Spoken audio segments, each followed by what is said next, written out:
కాంగ్రెస్ ప్రభుత్వం సల్కం చెరువులో కట్టిన ఓవైసీ కాలేజీని కూల్చేందుకు భయపడుతోందని విమర్శించారు కేంద్ర మంత్రి బండి సంజయ్. అయితే దీనికి కౌంటర్ ఇచ్చారు కాంగ్రెస్ ఎంపీ చామల కిరణ్ కుమార్ రెడ్డి. ఓవైసీ అనే వ్యక్తి నా కాలేజీ మీద చేయేస్తే ఇవ్వని వదిలిపెట్టమంటే ఈ పిరికి పంద ప్రభుత్వం చేతులు ముడుచుకొని ఇట్లా కూర్చున్నది. ప్రభుత్వం నోటీస్ ఇస్తారట. నోటీస్ నెక్స్ట్ అకాడమిక్ ఇయర్లో ఆలోచిస్తారట.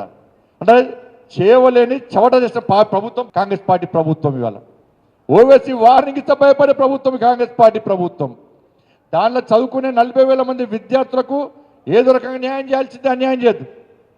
కానీ అన్నీ కూల్చినప్పుడు ఓవైసీకి ఎందుకు ఎగ్జిబిషన్ ఇలా కాంగ్రెస్ పార్టీ స్పష్టం చేయాలి. కాంగ్రెస్ పార్టీ క్యాడర్ ఆలోచించాలి. ఓవైసీ కాలేజ్ అయినా ఎవరిదైనా కానీ కొట్టేస్తారు అని చెప్పి రేవంత్ రెడ్డి గారు చెప్పారు కదా. ఇంకా మళ్ళీ మీకు ఎందుకు డౌట్ వస్తుంది?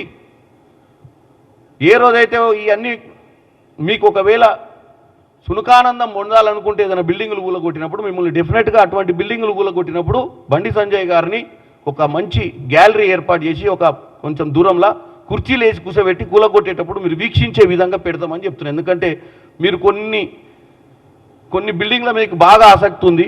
అవి కూలగొట్టినప్పుడు మీ ఆనందాన్ని మీరు డెఫినెట్గా మీ యొక్క ఆనందాన్ని మీరు ఆస్వాదించే విధంగా మీకు ఆ ప్రక్రియను కూడా క్రియేట్ చేసాం అవసరమైతే.